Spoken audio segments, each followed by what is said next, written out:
గౌరవనీయ ఉప ముఖ్యమంత్రి శ్రీ పవన్ కళ్యాణ్ గారి మార్గదర్శకంలో ప్రజల జీవన ప్రమాణాలు మెరుగుపరచాలనే లక్ష్యంతో మా ప్రభుత్వం గ్రామీణాభివృద్ధిలో ముందడుగు వేస్తోంది.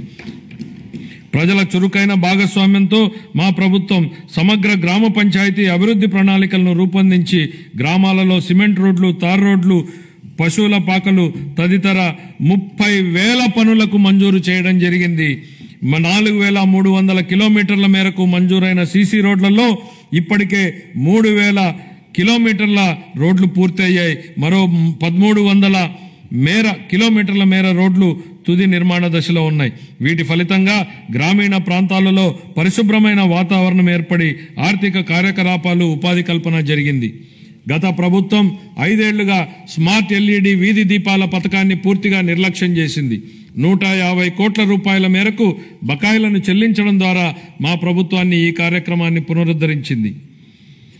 కేంద్ర ప్రభుత్వం జల్ జీవన్ మిషన్ను ఆగస్టు 15, 2019లో ప్రారంభించినప్పటి నుండి 2024-25 వరకు 13,499 కోట్ల రూపాయలను కేంద్ర ప్రభుత్వం కేటాయించినప్పటికీ గత ప్రభుత్వం మన రాష్ట్రాన్ని సకాలంలో విడుదల చేయకపోవడం వలన కేవలం 2,255 కోట్ల రూపాయలను మాత్రమే వినియోగించుకోగలిగింది.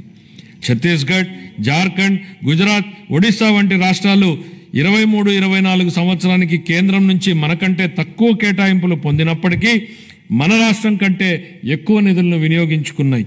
మా ప్రభుత్వం ఈ పథకాన్ని పునరుద్ధరించడానికి చొరవ తీసుకుంది.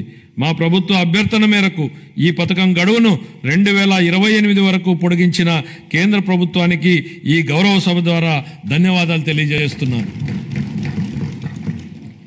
దీనిలో భాగంగా సుస్థిర ఉపరితల నీటి రిజర్వాయర్ల నుండి 95.44 లక్షల గ్రామీణ గృహాలకు నీరందించాలని మా ప్రభుత్వం లక్ష్యంగా పెట్టుకుంది. మహాత్మా గాంధీ జాతీయ గ్రామీణ ఉపాధి హామీ పథకం కింద 45.3 లక్షల కుటుంబాలకు చెందిన 72 లక్షల మందికి ఉపాధి కల్పించడం జరిగింది. మా ప్రభుత్వం రైతులకు మేలు చేకూరేలా పొలాలకు అనుసంధాన రహదారులు వేస్తోంది. అన్ని గ్రామాలలో స్వచ్ఛ భారత్ మిషన్ కింద ఘన మరియు ద్రవ వ్యర్థాల నిర్వహణ కార్యకలాపాలను చేపట్టడం వలన అవి పరిశుభ్రమైన మరియు ఆదర్శ గ్రామాలుగా మార్పు చెందనున్నాయి. గ్రామీణ ప్రాంతాల్లో మౌలిక వసతులు, రోడ్ల నిర్మాణం విషయంలో గత ప్రభుత్వాల నిర్లక్ష్యాల వలన భయంకరమైన భరింపశక్యంగాని వారసత్వం మా ప్రభుత్వానికి వచ్చింది అధ్యక్ష. పల్లెల్లో ఎక్కడ చూసినా గుంతలమైన రోడ్లే కనిపించాయి. వంతెనలు లేక కనెక్టివిటీ లేని గ్రామాలకు అనుసంధానం ఏర్పడుతున్న ఈ రోజుల్లో రోడ్లు సరిగా లేక గ్రామాలకు అనుసంధానం లేని పరిస్థితి గత ప్రభుత్వంలో ఏర్పడింది.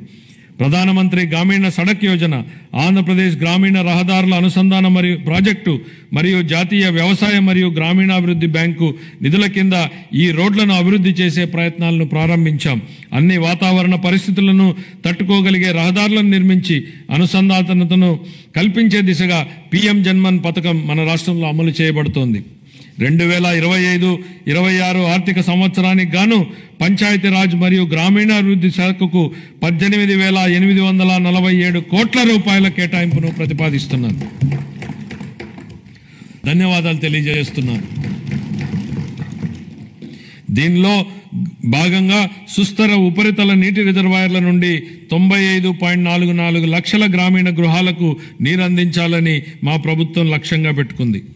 మహాత్మా గాంధీ జాతీయ గ్రామీణ ఉపాధి హామీ పథకం కింద 45.3 లక్షల కుటుంబాలకు చెందిన 72 లక్షల మందికి ఉపాధి కల్పించడం జరిగింది. మా ప్రభుత్వం రైతులకు మేలు చేకూరేలా పొలాలకు అనుసంధాన రహదారులు వేస్తోంది. అన్ని గ్రామాలలో స్వచ్ఛ భారత్ మిషన్ కింద ఘన మరియు ద్రవ వ్యర్థాల నిర్వహణ కార్యకలాపాలను చేపట్టడం వలన అవి పరిశుభ్రమైన మరియు ఆదర్శ గ్రామాలుగా మార్పు చెందనున్నాయి. గ్రామీణ ప్రాంతాల్లో మౌలిక వసతులు, రోడ్ల నిర్మాణం విషయంలో గత ప్రభుత్వాల నిర్లక్ష్యాల వలన భయంకరమైన భరింపశక్యంగాని వారసత్వం మా ప్రభుత్వానికి వచ్చింది అధ్యక్ష. పల్లెల్లో ఎక్కడ చూసినా గుంతలమైన రోడ్లే కనిపించాయి. వంతెనలు లేక కనెక్టివిటీ లేని గ్రామాలకు అనుసంధానం ఏర్పడుతున్న ఈ రోజుల్లో రోడ్లు సరిగా లేక గ్రామాలకు అనుసంధానం లేని పరిస్థితి గత ప్రభుత్వంలో ఏర్పడింది. ప్రధానమంత్రి గ్రామీణ సడక్ యోజన, ఆంధ్రప్రదేశ్ గ్రామీణ రహదారుల అనుసంధాన మరియు ప్రాజెక్టు మరియు జాతీయ వ్యవసాయ మరియు గ్రామీణాభివృద్ధి బ్యాంకు నిధుల కింద ఈ రోడ్లను అభివృద్ధి చేసే ప్రయత్నాలను ప్రారంభించాం. అన్ని వాతావరణ పరిస్థితులను తట్టుకోగలిగే రహదారులను నిర్మించి అనుసంధానతను కల్పించే దిశగా పీఎం జన్మన్ పథకం మన రాష్ట్రంలో అమలు చేయబడుతోంది. 2025-26 ఆర్థిక సంవత్సరానికి గాను పంచాయతీరాజ్ మరియు గ్రామీణాభివృద్ధి శాఖకు 18,847 కోట్ల రూపాయల కేటాయింపును ప్రతిపాదిస్తున్నాను.